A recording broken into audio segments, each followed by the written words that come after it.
Boker Tov, good morning, friends. Good to be with you this morning. Let us start our day with words of gratitude with Moda Moda'ani prayer.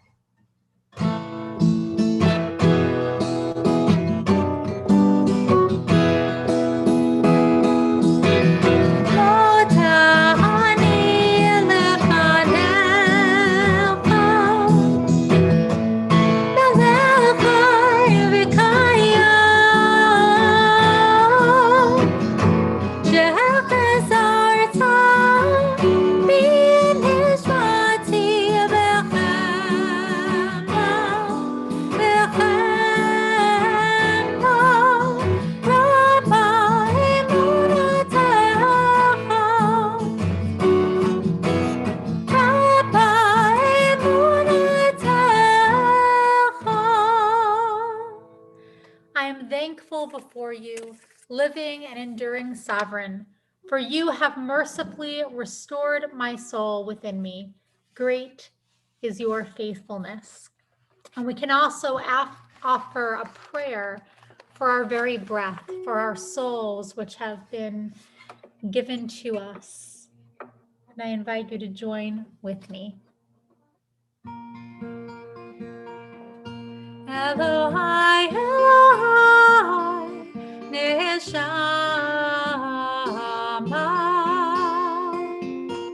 Shenatata bi Tehorai.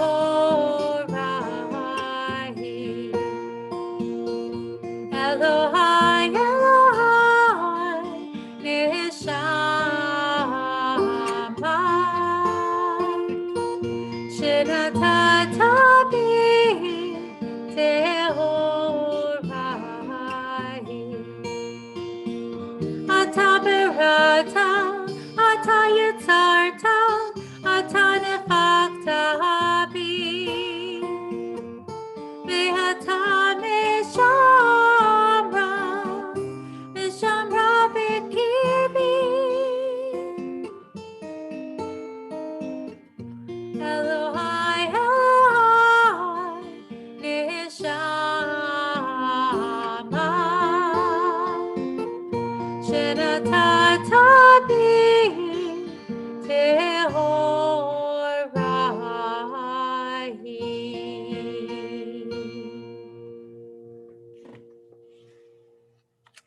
So, good morning, everyone. It's great to be with you.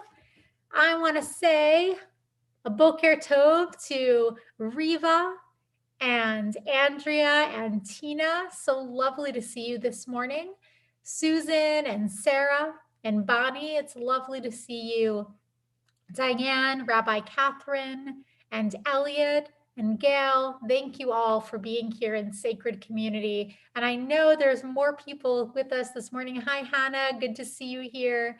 I am so, so grateful to all of you and for the blessing of being able to come together at the beginning of our day to offer these blessings for Omer, to allow ourselves some moments to show our gratitude for the day in front of us and to continue our journey through the Omer.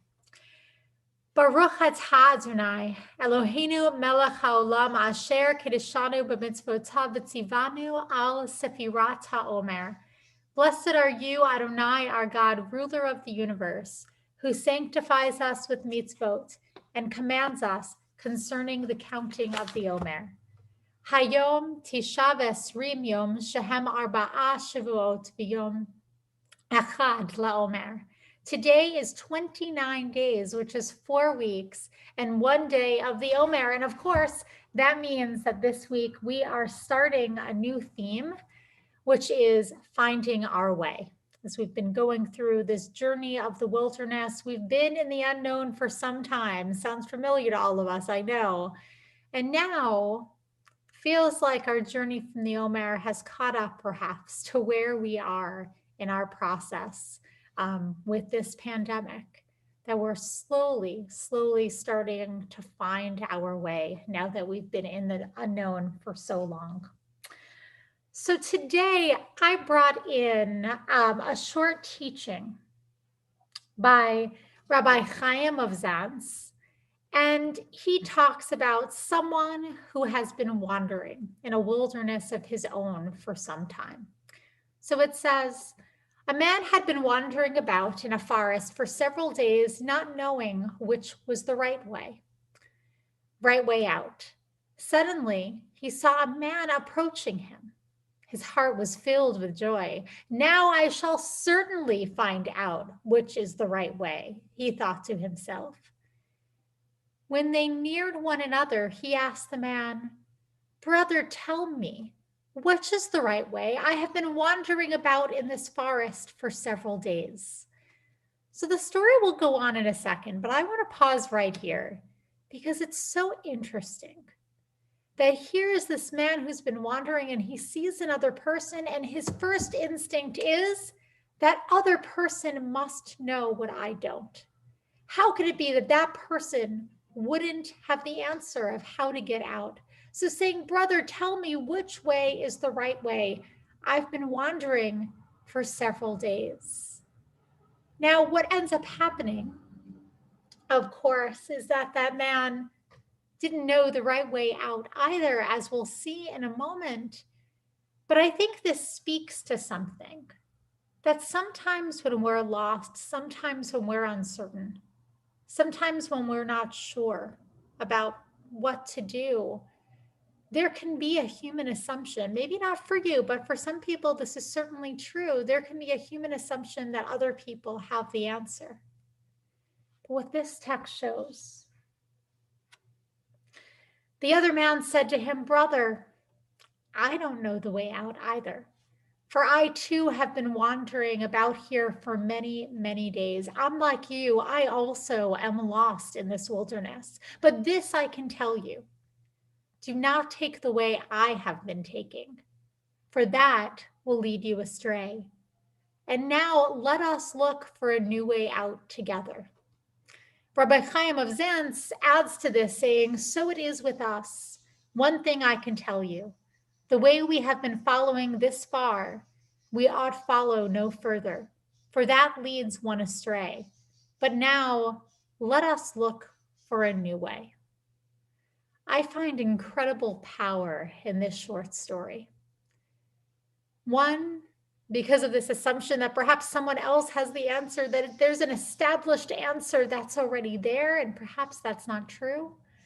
Two, because of the camaraderie that this stranger shows to the man who is lost, saying, let's go out together. Let's find our own way. We can learn from our collective mistakes. We can talk through what's not working. And together, perhaps we can find a new alternative. And then, of course, for this last piece of having the courage to find something new. Sometimes even when we know that things aren't working, they're not working for us, we keep traveling the same path in hopes that they will. Not so much because we think that they will be successful after 50 million tries, but more because we're so scared to try something new. We can see this with politics. We can see this in all sorts of things in our lives, perhaps. There is something very scary about trying something new, about going down a new path. It requires sacrifice. It requires some courage. But sometimes when we can compare our stories of uncertainty, we can walk down the path together. When someone who has lost a spouse or lost someone dear to them ends up being able to form a deep partnership with someone going through the same thing, slowly move forward to healing together. When people struggling with addictions come together to share their stories, what hasn't worked for them and perhaps what has, there can be a new way they work out together. And when we, as people going through this pandemic, come together and figure out what it will be like in the future, what things we want to take with us, and what things perhaps we want to forge anew, we can do better when we do it together.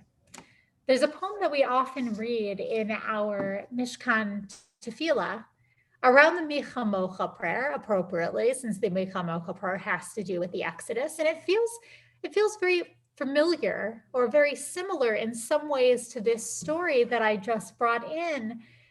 It says, standing on the parted shores of history, we still believe what we were taught before ever we stood at Sinai's foot. That there, wherever we go, it is eternally Egypt, that there is a better place, a promised land, and that the winding way to that promise passes through the wilderness, that there is no way to get from here to there except by joining hands and marching together. One of the things I most love about being able to join with you in doing the Omer is that we are marching together through the spiritual journey.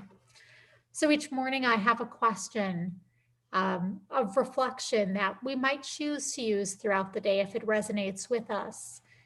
And this question is kind of setting up everything for this week about finding our way. What is your typical response to being lost? When you find yourself lost, and this could be a physical loss, let's say you're in a new town and you're driving around, so you have no idea where to go, what do? Do you ask for directions or do you just try to drive around and try to figure out your way? When you feel lost because something unexpected happens in your life, do you reach out to others or do you turn inside first?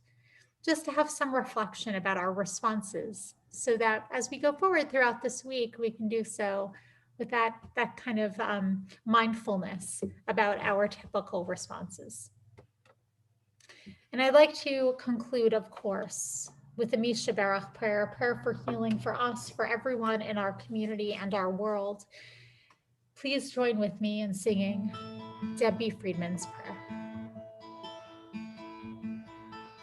Misha Barach Avoteinu Mekor HaBracha Ve'imotenu. May the source of strength, who bless the ones before us, help us find the courage to make our lives a blessing, and let us say Amen. Misha Barach Imotenu Mekor HaBracha Le'avotenu. Bless those in need of healing with Refuah Shlema, the renewal of body, the renewal of spirit, and let us say Amen.